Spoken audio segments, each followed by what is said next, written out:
Il y a toujours du foie gras sur la table, les amis, envoyé par Paysan 47, fidèle auditeur des vraies voix, que l'on salue bien évidemment. Et pendant que la CGT, justement, fait griller les merguez sur le rond-point, eh bien, les vraies voix dégustent un peu de ce foie gras et on partage avec l'ensemble de la classe ouvrière et patronale, parce que nous, on n'est pas bagel. On est en plein conflit social. Tous là, ceux c'est qui bien. nous regardent, en tout cas, sur le Facebook Live, eh bien, on partage avec vous, bien évidemment, ce bon moment. Alors, vous n'êtes pas vegan, Christophe Crépin, j'espère? Eh ben pas du tout. Ah ben ça tombe bien, parce que là, on n'a pas Ça prévu... m'aurait étonné, ça. On n'a pas prévu ni morceaux de carottes, ni morceaux de chou-fleur. Pourtant, ni, d'habitude, les poulets, c'est vegan. Ah, vous avez raison, c'est un flic. Donc, il devrait manger du maïs. Hein, voilà. Des graines, il mange des graines. Christophe Crépin est avec nous, porte-parole du syndicat France Police. Merci beaucoup d'être venu nous voir dans Les Vraies Voix sur Sud Radio, Christophe. Merci de m'avoir invité. Le président de la République, depuis Bruxelles, parle de la réforme des retraites par points comme d'une réforme historique. Est-ce que d'abord... Avant d'entrer dans le cœur du sujet qui va nous intéresser, à savoir le fait que les policiers ont été reçus par Christophe Castaner parce qu'ils n'étaient pas contents de cette réforme, qu'ils sont ressortis tout sourire avec un certain nombre, en tout cas, on va dire, de propositions qui les encouragent à aller dans le bon sens du gouvernement, si je puis dire. Est-ce que vous pensez, vous aussi, que cette réforme est historique ou pas ? Je pense qu'elle aurait dû être un peu mieux préparée. Et historique, bah oui, bien sûr, hein, parce qu'on passe d'une réforme qui était celle d'aujourd'hui à une réforme qui va être par points. Les gens ont raison peut-être de se méfier, c'est ce que je pense. Et nous, on est sortis de chez M. Castaner avec des promesses. Donc on attend de voir le retour samedi. Il était normal, puisque nous sommes des policiers républicains, je tiens à dire que tout l'ensemble des parités syndicales étaient présentes. Et ça, c'est important. Au-delà de nos petites divergences. Il y avait tous les syndicats, les gros, les petits, tout le monde était là. Toutes les parités syndicales, il y en a qui sont plus importantes dans les compagnies républicaines que d'autres, étaient là pour pouvoir entendre la belle parole de M. Castaner, qui enfin... Qui vous a séduit, visiblement. Il m'a pas séduit, moi personnellement, j'en attends pas grand-chose, puisque je sais exactement que depuis un certain temps, on lui pose des questions, on lui demande des choses, on le met au pied du mur, et il nous répond pas. Donc c'était la raison pour laquelle on voulait aller voir le Premier ministre. Est-ce que selon vous, tiens, puisque c'est notre sondage, à travers les corporations, à travers les syndicats, est-ce que aujourd'hui le gouvernement est en train de diviser les Français un peu plus? Il est malin, le gouvernement, il sait ce qu'il faut faire, hein. Il essaie de diviser les uns contre les autres, monter les uns contre les autres. Il a commencé avec des pseudo-régimes spéciaux, pendant que réellement, franchement, il y en a très peu de régimes spéciaux. Ce qu'il veut, c'est avoir la main sur le poing. Philippe David, ça donne quoi notre sondage d'ailleurs avec Ça a cette beaucoup question bougé. Vous étiez 89% à dire que retraite des policiers, les policiers ont obtenu gain de cause. Le gouvernement divise-t-il de plus en plus les Français? Vous étiez 89%, vous êtes maintenant 88%. Et je vais prendre deux commentaires, un dans chaque sens. On a Gourdance qui nous dit les critères qui avantagent les autres sont toujours contestables. Ceux qui nous servent sont légitimes. Les acquis des uns sont les privilèges des autres. Ah, c'est pas mal. Et on a remarquable. Et on a un autre commentaire, c'est Michel Dutarde qui nous dit le gouvernement applique ce qu'a dit le préfet de Paris, on n'est pas dans le même camp, divisé pour mieux régner, telle est la doctrine de ce gouvernement de dictature technocratique. Alors hier soir, vous avez donc été reçu par le ministre de tutelle, on l'a dit, par Christophe Castaner, et c'est merveilleux donc parce que tout s'est débloqué. Qu'avez-vous obtenu concrètement? Qu'est-ce que vous a dit Castaner pour que tout d'un coup tout s'illumine et que vous soyez plus aussi revendicatif, que vous ne soyez a priori pas, si tout se passe bien jusqu'à la fin de ce week-end, que vous ne soyez pas dans la manifestation de mardi prochain? Alors, ce qu'on a obtenu, nous, ce qu'on voulait absolument, c'est qu'on ait ce qu'on appelle la parité police-gendarmerie, c'est-à-dire que les gendarmes qui font exactement le même métier que nous, et surtout qui ont les mêmes désagréments que nous, qu'on soit calqués sur eux, ce qui est un peu normal, non pas le contraire, mais que nous soyons calqués sur eux. Et on voulait que tous les policiers, quel que soit leur grade, leur fonction, puissent arriver au même endroit. Puisque dans une carrière n'est pas linéaire. Au même endroit, c'est-à-dire, c'est-à-dire pas très bien. C'est-à-dire que... Un peu technique, votre affaire. Je vais expliquer à vos auditeurs. En fait, notre carrière n'est pas linéaire. Oui. Un jour, on peut être engagé sur une brigade anticriminalité, le lendemain être au 36, le lendemain être en police administrative, mais on est tous un corps où on donc un jour sur le terrain et puis un autre jour dans les bureaux, par exemple. Oui, enfin dans les bureaux, chez nous, on n'a pas beaucoup de bureaux, mais on a des missions de soutien et de maintenance qui nous sont indispensables. C'est-à-dire qu'un jour, vous allez interpeller un individu, le lendemain, vous faites la procédure. C'est ce que je veux dire.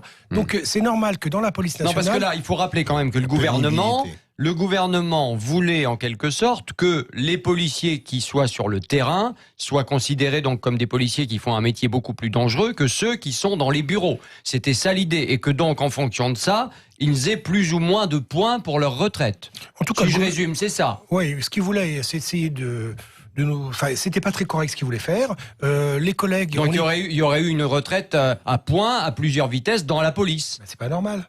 Et donc normal. là, c'est terminé. Tout le monde sera au même niveau. En théorie, parce que moi, je ne vais pas vendre la peau de l'ours avant de l'avoir tué. Je vous dis clairement que M. Castaner nous avait dit les heures supplémentaires, c'est plié, on va vous les payer. On les attend encore.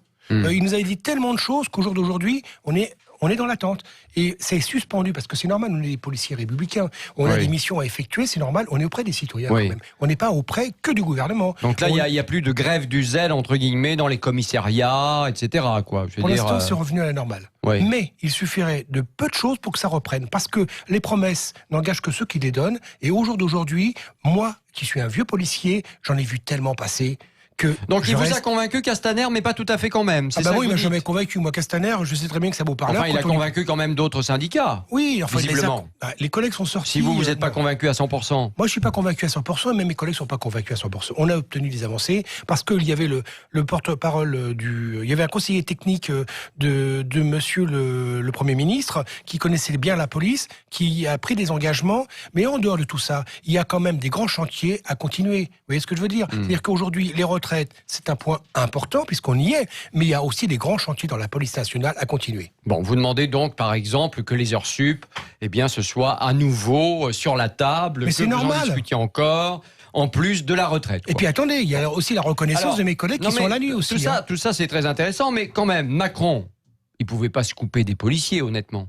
Ah bah si c'était coupé, c'était une grosse erreur. Parce qu'au jour d'aujourd'hui, c'est nous qui tenons le gouvernement. Je m'excuse de vous le dire, ça fait un an. Mais il a besoin de vous, il vous soigne. Ah bah il nous soigne. Écoutez, alors là, ça. Franchement, on est plutôt soigné dans un hôpital public que dans un hôpital privé, parce que là, on n'est pas bien soigné. Bah quand même. La preuve, il lâche, alors qu'il lâche pas pour les autres corporations. Non, mais il peut pas se passer de ces. L'État, c'est important. Les gens qui travaillent pour l'État, et Dieu sait que j'en connais dans tous les secteurs, ils sont dévoués corps et âme. Il faut bien qu'ils comprennent, Monsieur Macron, qu'on est là pour servir la République. Et la République, c'est nous. C'est nous, absolument. Ah, c'est pas Mélenchon, c'est vous. Non, mais la République, c'est tous les agents qui le composent. Non, mais il faut qu'il comprenne, Monsieur Macron, qu'il ne peut pas se priver des instituteurs, qu'il ne peut pas se priver des infirmières, des policiers. Enfin, il peut pas nous remplacer par des gendarmes mobiles, par exemple. Vous voyez ce que je veux dire? Tiens, je vais donner la parole à Philippe Bilger, mais avant, quand même, je voulais vous demander encore une chose, parce qu'à la France Insoumise, certains, vous les policiers, là, vous accusent depuis ce matin d'avoir choisi en quelque sorte le pouvoir contre le peuple. Vous répondez quoi? C'est qui dit ça? La France Insoumise, il y en a plusieurs qui le disent. La France Insoumise, ils sont dans leur rôle, ils sont dans la contestation, ils sont un petit peu dans la provoque, même beaucoup d'ailleurs en l'occurrence. Qu'est-ce que je fais de commentaire là-dessus? C'est vrai que quelque part, étant donné que vous n'allez pas manifester mardi prochain, vous ne serez pas avec le peuple qui manifeste en tout cas. Attendez, on n'a pas dit qu'on n'avait pas de manifester. On a dit qu'il y a eu des avancées, parce que ça fait un bout de temps qu'on essaye d'attirer l'attention. On a dit qu'on allait faire des avancées, mais qu'on allait voir qu'on était suspendu jusqu'à samedi, parce que soi-disant qu'on va recevoir une lettre qui va nous remplir de joie. J'attends la lettre. Donc c'est demain. Demain, il y a une lettre qui va vous remplir de joie de la part du ministre de l'Intérieur. Philippe. Christophe, pour expliquer la légère contradiction que j'ai eue avec vous d'emblée, d'abord, le peuple n'est pas résumé à ceux qui vont défiler mardi. Premier point. Deuxième point,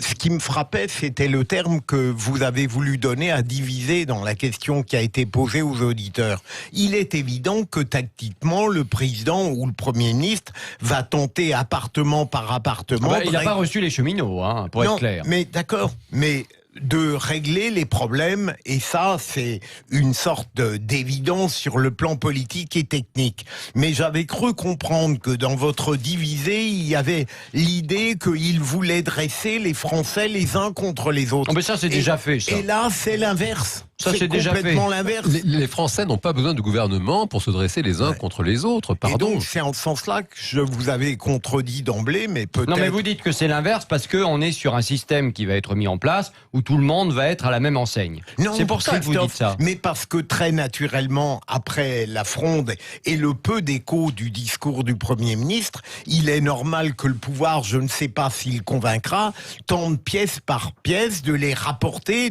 non pas de leur interdire interdire de manifester, mais de tenter de les convaincre. Donc c'est la stratégie politique basique. Ça n'est pas une volonté de créer une dissension populaire. Allez, on se retrouve dans un instant dans Les Vraies Voix pour poursuivre le débat, bien évidemment. Moi, je crois que c'est la double peine. Réforme des retraites. Les policiers ont obtenu gain de cause. Ils ne feront peut-être pas grève mardi prochain et ils attendent une lettre donc du ministre de l'Intérieur demain. Question, le gouvernement divise-t-il de plus en plus les Français à travers les corporations et les syndicats qu'il reçoit ou pas? 0826 300 300 et les réseaux sociaux, Philippe David. Eh bien, c'est reparti à la hausse. 89% pensent que le gouvernement divise de plus en plus les Français. On a des commentaires très intéressants. Myriam qui dit, il n'y a pas que les policiers. Réforme des retraites, le régime spécial des sénateurs sera adapté, mais pas supprimé. Mais pourquoi cette réforme qui devait assurer l'équité pour tous, personne n'en veut? Ah ben les sénateurs, c'est vrai que c'est intéressant à regarder. Aussi, c'est intéressant, oui. Ça c'est clair. Allez, à tout de suite dans Les Vraies Voix sur Sud Radio. Les Vraies Voix Sud Radio.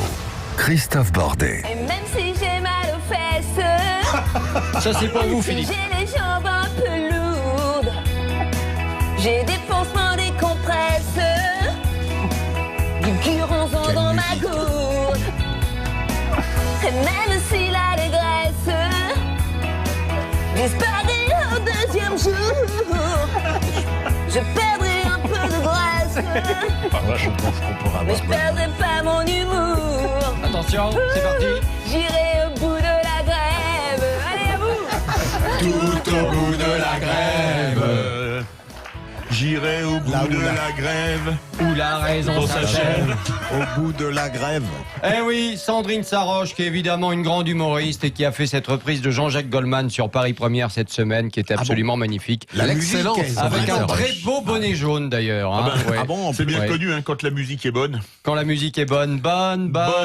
Monsieur Ça a vous des fait lettres. plaisir. Hein. Il adore Goldman. Ah oui. Ah ouais, alors là, c'est toute sa Mais vie. Ouais. J'aime bien aussi Pink Floyd, chanté par quelqu'un. Moi, j'en reviens pas. Un type aussi vieux, qui aime autant de gens branchés, ça m'épate. Comment aussi vieux, Christophe? Bah, quand même, hein. Mais quoi, je n'ai que 64 ans. 93 ans, c'est fou, alors, quoi.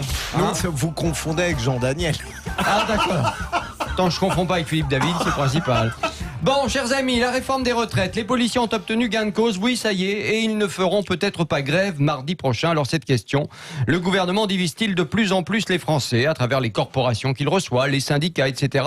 0826 300 300, vous êtes les bienvenus pour en parler. Et puis les réseaux sociaux, Philippe Rossi. Philippe David. Oh, c'est pas grave, j'aime beaucoup Philippe Rossi. Toujours C'est 89%. l'habitude. Un autre commentaire de JFG. Il y a un moment où il faudra arrêter de dire des bêtises. Ce n'est pas les 3% des régimes spéciaux, mais le reste du privé qui va trinquer. Pour le privé, l'État prévoit quelle augmentation de salaire? Ah, ça c'est un autre problème puisque effectivement le ministre de l'économie a indiqué il y a quelques jours qu'il n'y aurait pas d'augmentation du SMIC au 1er janvier. Donc il n'y aura pas d'augmentation de salaire a priori. Hein. Alors qu'il a promis par exemple pour les enseignants une augmentation des traitements. Augmentation des traitements pour compenser la perte au niveau des retraites. Alors s'ils y arrivent, c'est quand même très fort parce que depuis le temps que les enseignants veulent être justement augmentés, je peux vous dire que s'ils y arrivent, c'est quand même un tour de force. La méthode Le Maire, ça me rappelle le titre d'un livre de Paulo Coelho, Ouais. L'alchimiste. Oui, c'est un peu ça. Dites-moi, puisque vous êtes toujours avec nous, bien évidemment, Christophe Crépin, porte-parole du syndicat France Police, est-ce que c'est pas un peu le retour quand même à travers ce que le gouvernement est en train de faire, c'est-à-dire recevoir les uns, les autres, les enseignants ce matin, vous également pour vous donner des garanties sur cette réforme des retraites. Est-ce que quelque part c'est pas un peu le retour des régimes spéciaux? On donne aux policiers, le gouvernement semble donner aux profs. Il ne pouvait pas supprimer notre régime particulier. C'est pas un régime spécial, c'est un régime particulier, puisqu'il l'accorde. Vous faites partie des régimes spéciaux. Oui, d'accord, mais il l'accorde durement obtenu, hein, parce que je vous rappelle que c'est l'hécatombe dans les rangs de la police, et puis aussi, on n'a pas le droit de grève, en fait. Hein. Théoriquement, on n'a pas le droit on doit être des policiers républicains, corvéables et malléables, 24 heures sur 24, qu'on soit dans un bureau ou qu'on soit sur la voie publique. Ouais, Philippe David, Philippe Binger, vous souhaitiez poser des questions? Moi, ce qui pose question, c'est qu'en fait, vous n'avez pas un régime spécial, vous avez le régime des fonctionnaires, mais un peu différent quand vous êtes policier, parce que vous n'avez pas une retraite, vous avez une pension. Exactement. Mais ce qui pose problème, c'est que l'État dit on n'a pas un centime pour investir, par exemple, dans la défense, etc. Mais il trouve de l'argent pour augmenter les enseignants, pour améliorer les pensions des policiers. où trouve-t-il l'argent? Bah, Ça, dans c'est les comme la question que Non, je non, me pose. mais dans les prévisions budgétaires, c'est budgété tous les ans. Il y a les pensions qui sont budgétées. Oui, mais vous êtes d'accord que chaque fois, il y a des plantages en termes de prévisions budgétaires.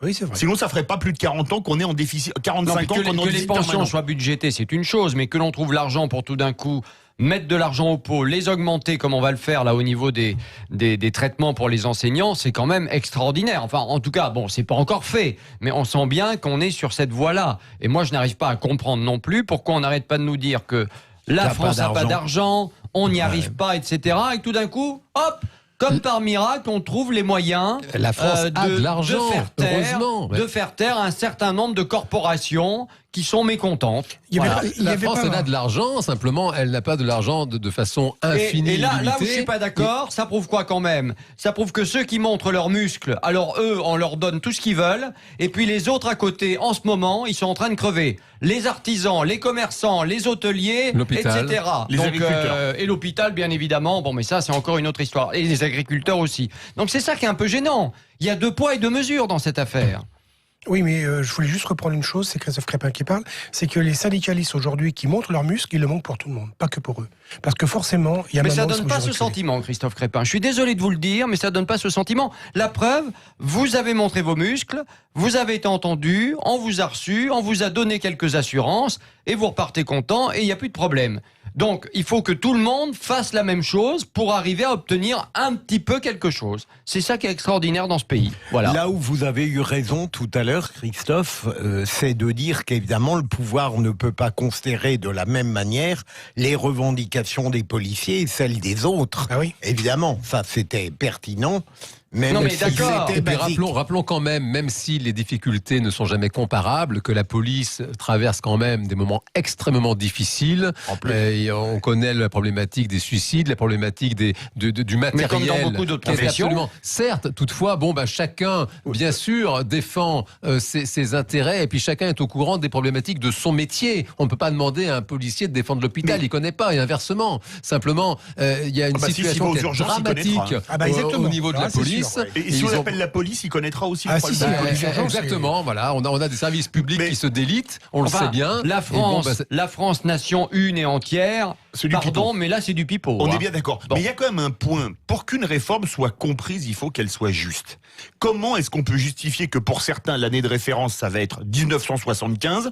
On a mis 1975 au doigt mouillé. Ah ben c'est Parce une que- autre manière de Grand diviser les mystère. Français. Ça, c'est un grand et que mystère. pour d'autres, ça va être 1985. C'est une Alors- autre manière de diviser les Oui, Français. est-ce que ça divise pas Voilà. les Français? Pour moi, ça Bah, divise bien, les Français. bien sûr que ça divise les Français. C'est Comme un ils ont voulu problème. s'attaquer directement aux régimes spéciaux, en disant c'est pas normal que ces gens-là ont des régimes spéciaux. Hmm. C'est divisé pour mieux Mais régner. ils avaient raison d'attaquer les régimes spéciaux, bien sûr. Merci de Pourquoi le ils avaient rappeler, raison Philippe Mais parce que je trouve que par rapport à un désir d'équité et pour une fois, d'universel authentique, les régimes spéciaux créaient des avantages totalement incompréhensibles. Alors on aurait pu d'ailleurs supprimer les régimes spéciaux sans nous faire tout le grand fourbi à côté. Enfin, on nous fait quand même donc une réforme des retraites. Je reviens sur ce que j'ai dit Ouais. parce que je pense que c'est ça qu'on va retenir à la fin. Avec, malgré Surtout tout, si vous un terminez. peu de régime spécial. Vous voulez que j'arrête tout de suite? Un peu de régime spécial Il y avait une pour chanson les comme ça. policiers, un peu de régime spécial pour les enseignants, un peu de régime spécial pour les sénateurs, un peu de... Non, mais écoutez, Christophe, enfin, on rigole Là, là. je pense que votre langage dérive un petit peu. C'est pas un régime Mais spécial. c'est comme ça que les gens vont le ressentir et le Peut-être. vivre. Ah vous bah le surtout savez si vous bien. continuez à dire ce genre de choses, Christophe. Mais non, mais- on passe de 42, Écoutez, 42 arrêtez régimes de prendre de les retraite gens pour des différents imbéciles. Mais non, à un vous régime vous universel prenez les- avec des non, adaptations. Non, il n'y a pas pour de les régime métiers universel qui si on fait ça. justifient. Si on fait ça, il n'y a pas de régime universel, je suis désolé de vous le Il y a dire. d'ailleurs un commentaire très intéressant, c'est Cota Philomène qui nous dit universel, qui s'étend, s'applique à la totalité des objets, personnes ou choses qui existent. Ce gouvernement a un problème de vocabulaire. Ouais. Christophe Crépin, merci d'être venu nous voir dans Les Vraies Voix sur Sud Radio. Merci. En tout cas, donc vous nous tenez au courant. Oui. Si vous recevez cette lettre demain qui contiendra toutes les belles mesures qui vont sauver votre régime particulier, si je puis dire, avec les pensions. Hein, voilà. Bien évidemment. Et puis notre débat se termine. Alors, on va aller vers le résultat tout de suite. La République, c'est moi! Réforme des retraites, les policiers ont obtenu gain de cause. Ils ne feront peut-être pas grève mardi prochain. Question, le gouvernement divise-t-il de plus en plus les Français à travers les corporations qu'il reçoit, les syndicats? 0826 300 300, vous pourrez nous appeler tout à l'heure bien évidemment pour continuer à réagir à toute l'actualité. Et puis les réseaux sociaux, Philippe David. Et c'est toujours 89% de oui, le gouvernement divise les Français, mon cher Christophe.